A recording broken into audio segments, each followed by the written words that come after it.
Привет, на связи Денис, и в этом видео я отвечу на вопрос Джавад Рза, надеюсь, правильно произнес имя. Спасибо за урок. Хотелось бы увидеть ваш туториал по балансу громкостей. Иногда вроде все сбалансировал, но на этапе мастеринга все идет по одному месту, и приходится возвращаться и перелопатить все заново. В первую очередь стоит отметить, что нам могут помешать правильно выстроить баланс громкости между инструментами, различные частотные конфликты и слишком большой динамический диапазон. Поэтому после того, как вы сделали первичный баланс, делаем эквализацию, решаем все конфликты, делаем динамическую обработку, чтобы сузить динамический диапазон, и уже потом возвращаемся к балансу и делаем уже на чистовую окончательный баланс громкости. И здесь нам поможет такой лайфхак. Можно либо на мониторах или на звуковой карте, либо прямо на мастере до минимума убавить громкость, потом ее потихонечку вывести до минимальных значений, когда вы только начинаете что-то слышать, и балансировать на этом уровне громкости. Потому что на минимальных значениях громкости лучше всего слышен именно баланс, а также лучше всего слышна работа компрессора. Поэтому, когда вы настраиваете компрессор, тоже можете применять этот лайфхак. Ну, давайте послушаем микс сначала на полной громкости.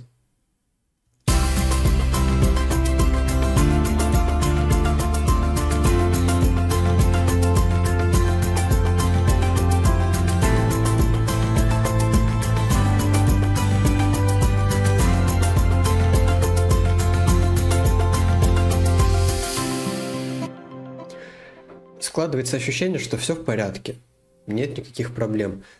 Но давайте сделаем громкость минимальной, и сразу же обнаружатся некие выпадающие, вываливающиеся из микса инструменты.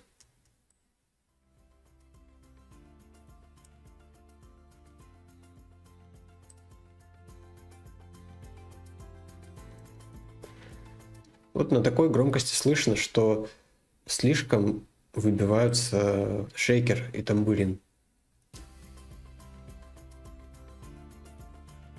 Особенно тамбурин. Хочется сделать его потише.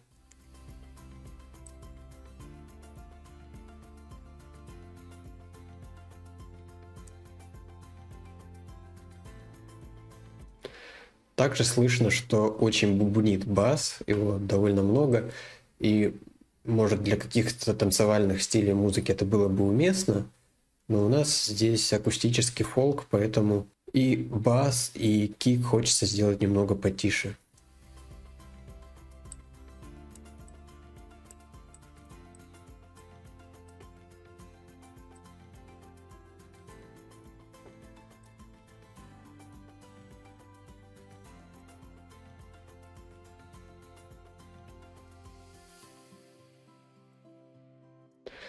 Вот как-то так.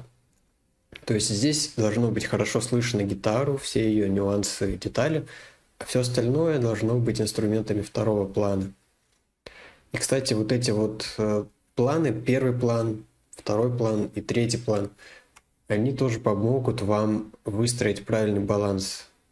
Когда мы пишем аранжировку, композицию, каждый новый инструмент нам хочется лучше слышать, во-первых, когда мы с ним работаем. Во-вторых, нам хочется его показать, и мы бессознательно делаем этот инструмент громче. В конечном итоге каждый новый инструмент мы стараемся сделать громче, чтобы его было хорошо слышно. И в итоге все эти инструменты, они конкурируют за наше внимание на первом плане. Но стоит подойти к процессу балансировки громкости с холодной головой и распределить инструменты по трем планам, то есть передний план, средний и дальний план. И у нас просто за счет иерархического выстраивания баланса получается объемный микс, даже без какой-либо дополнительной обработки пространственной, просто за счет баланса громкости.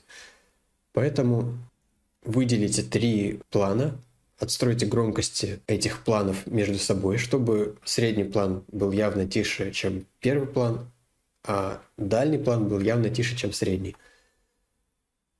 Ну и давайте вернем громкость на максимальную и послушаем.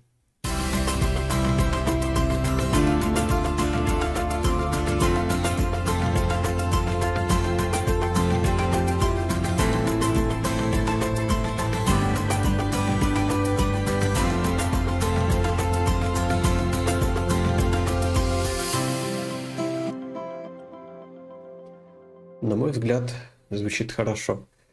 Теперь давайте покажу еще один инструмент, который нам может помочь, если вы пока еще не совсем доверяете своим ушам, либо вы работаете в каком-то новом для себя жанре, и называется он Tonal Balance Control от компании Isotope. Здесь есть пресеты для самых разных жанров. Если вашего жанра здесь в списке нет, вы можете использовать функцию Create Target from Audio File и указать в качестве референса какой-то музыкальный трек, который послужит образцом. У нас фолк-музыка, нам подойдет вот этот пресет, и здесь мы видим диапазоны громкостей, в которых должны находиться те или иные инструменты.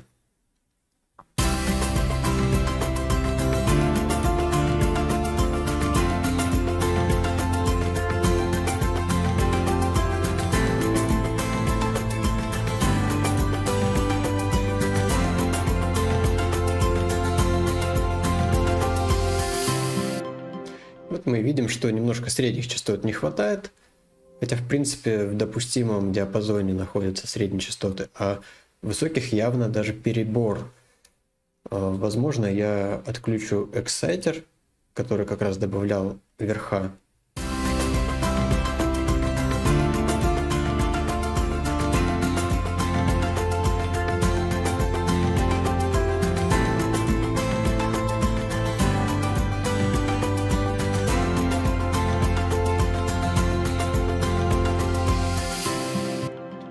И вот уже все в приемлемом диапазоне. Можете пользоваться этим инструментом, и если у вас что-то не так в миксе, он вам сразу же покажет. Конечно же, лучше исправить эту проблему балансированием громкости каких-то инструментов микса, которые звучат в этом диапазоне частот, чем делать это с помощью эквалайзера на мастере. Ну и самая, наверное, распространенная ошибка начинающих, которую я очень часто встречаю, это перебор с басом. Тот момент, который разрушает весь микс, особенно когда вы начинаете делать мастеринг и лимитировать все то, что вы наделали. Если нету изначально правильного баланса, весь микс может развалиться. Как это происходит? Когда вы пишете трек, вам хочется сделать побольше баса, чтобы сразу качало, чтобы сразу было мощно, энергично и так далее. Но у баса самая большая амплитуда. И если с ним переборщить, когда вы начнете пытаться поднять максимальную громкость, лимитер будет срабатывать в первую очередь на бас, потому что он будет явно громче, чем все остальное. И бас-лимитер будет прибирать по громкости, все остальное он трогать не будет.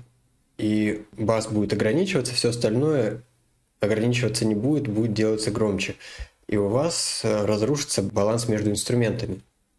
Давайте я вам поставлю фрагмент дропа Future Bass трека без обработки на мастере. Вот у меня только лимитер и парочка эквалайзеров.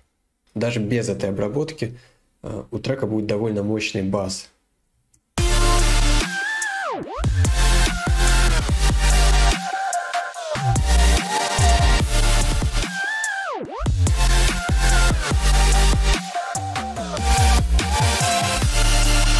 Причем обратите внимание, что он играл в минус 9.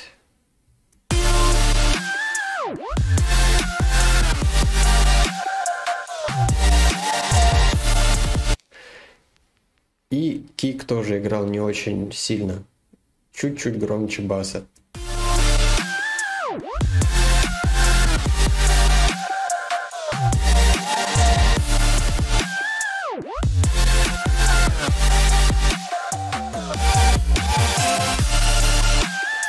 Причем вы видите, что на лимитере здесь совершенно не усиливается громкость, и все звучит очень басисто, очень мощно.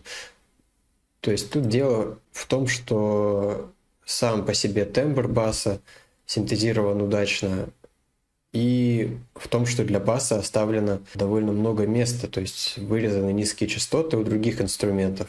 Это дает возможность басу прозвучать и раскрыться, а не то, что вы делаете его максимально громко. Ну и, естественно, когда у нас есть правильный баланс, потом мы все это дело усиливаем, и ничего не разваливается, а только становится еще громче и мощнее. Иногда даже для того, чтобы трек сделать громче, нужно немного ослабить бас, возможно, даже прямо на мастере перед максимизацией громкости можно чуть-чуть на пару децибел буквально ослабить эквалайзером именно низкие частоты, ниже 60 Гц, ниже 100 Гц. И после максимизации, как ни странно, трек станет мощнее, потому что лимитер не будет подавлять именно бас, усиливая все остальные инструменты. Он будет усиливать равномерно весь трек. Надеюсь, что объяснение было понятным. Если нет, то пишите, задавайте свои вопросы в комментариях. Ну а если видео было полезным, конечно же, поставьте ему лайк, не забудьте подписаться на этот канал и поделитесь этим видео с друзьями. И до новых встреч. Пока.